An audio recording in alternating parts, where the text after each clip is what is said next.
Shall we start? Sure. Thank you so much for having us today. I have prepared a few questions to ask for you. That'll be so kind of you. I would like to start by asking, why do you think motherhood is increasingly perceived as an obstacle rather than a source of a strength? I think that's an interesting question. I think a lot of people are curious about that, and I think that's what we'll discuss later today on the panel. I think it's a question of attitude.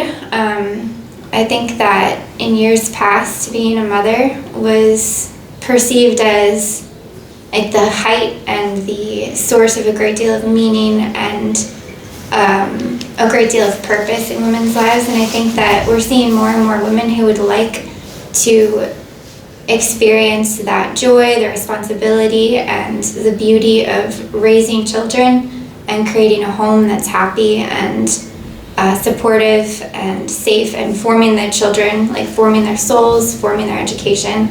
I think especially many young women are very excited and very interested in returning to that as an opportunity. I think that unfortunately I would say probably since, it's hard to say exactly, but the beginning of the 20th century, there's been a lot of pressure on women to maintain both a career outside the home and to simultaneously have children, and that is a great deal of pressure. So I'm delighted to see that so many women are interested in returning to prioritizing having children and having a family. And I think it's wonderful to see men who are supporting women who want to provide and want to give women the opportunity to be mothers.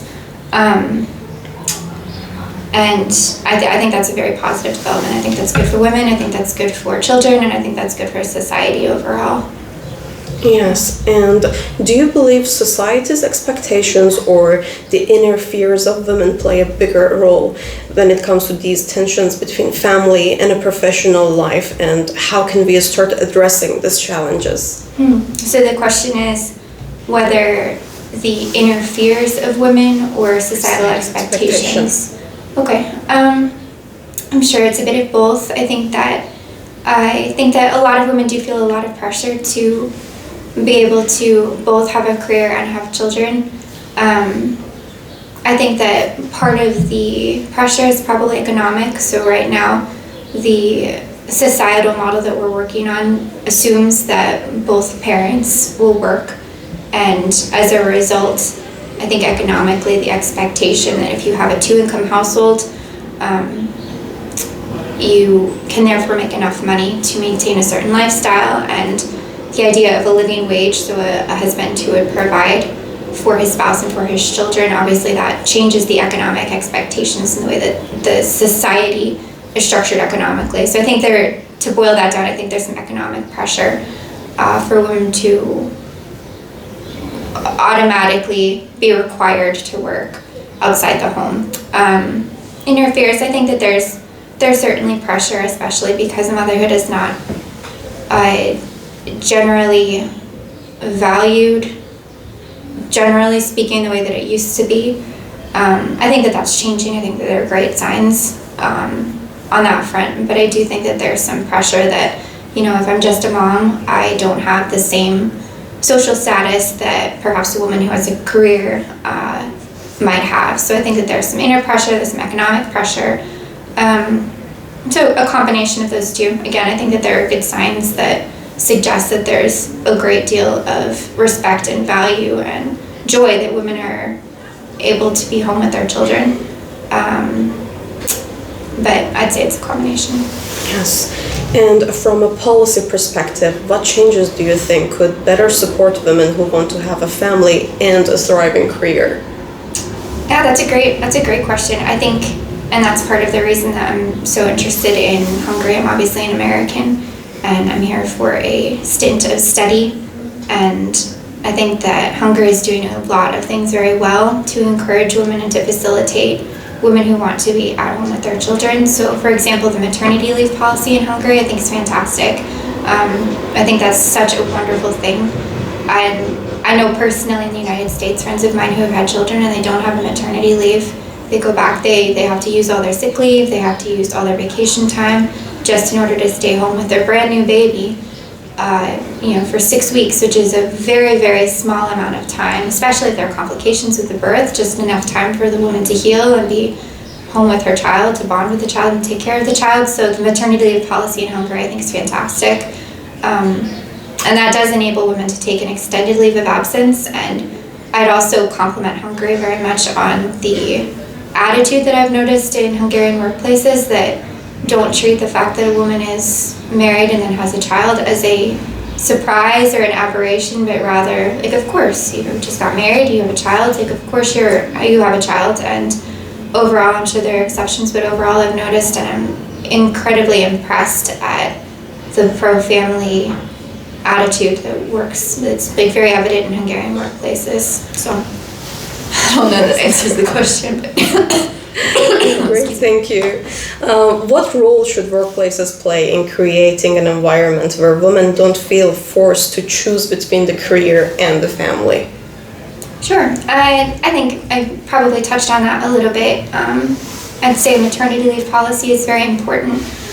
I would say healthcare is important. Depending on if you have private healthcare, I think that's important.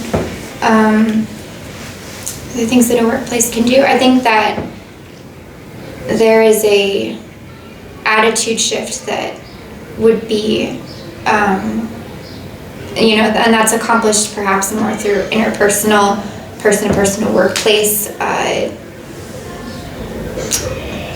searching for the right word. I don't think it's a policy. I'd say it's more of an interpersonal effort to be delighted when a woman has a child, and to make any and every effort to communicate that to a woman in the workplace. I think that also goes for men, like husbands and fathers who are in the workplace, encouraging them to be available to their wives, to their children, encouraging a healthy work-life balance. I think is great.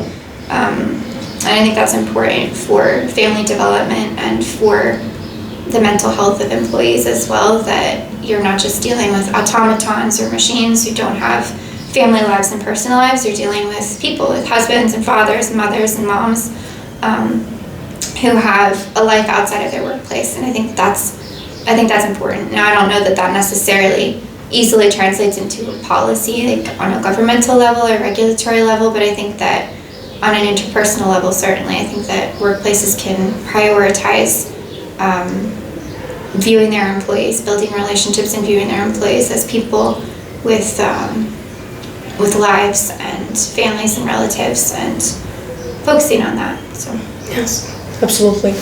And do you think that men feel the same dilemma when it comes to choosing between the professional life and parenthood? And how can both partners help each other when it comes to these decisions? Sure. I think that gets down to the fact that men and women are different. And I think that fighting against that reality is ultimately a losing enterprise. I think that mothers are always going to want to be with their children because they're nurturers, and that's not a bad thing. I think that's a beautiful thing, and I think that that's an important thing. I think the biological differences between men and women are there for a reason. I think that men are designed to be providers. They are called to protect their families and to support their families. And generally speaking, that means going outside the home and supporting their families by like a career and making the hard decisions, making the financial decisions, and taking care of their families in a more external facing way. And generally speaking, mothers are, because they're designed to be nurturers, that does impact their career. There are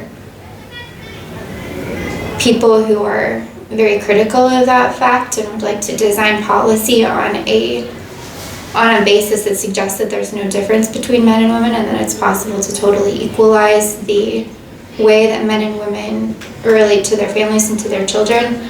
my personal opinion is that it's much better and much more effective to design policy that takes into account the fact that men and women are different, and mothers are always going to be more inclined to be at home with their children, and they're more inclined to make sacrifices career-wise in order to be home if that's a possibility. Now, of course, that's not to say that women shouldn't be shouldn't have careers. It's not what I'm saying.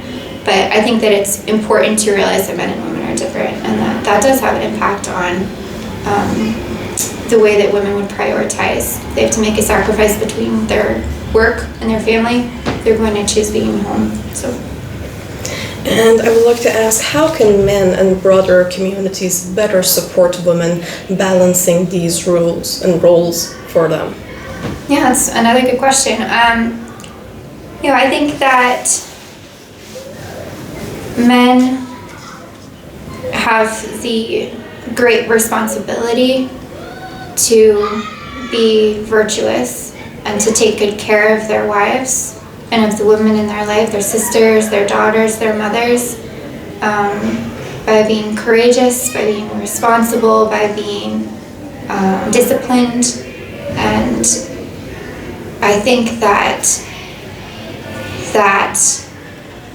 a life of virtue in that way is, I would say, it's undervalued right now.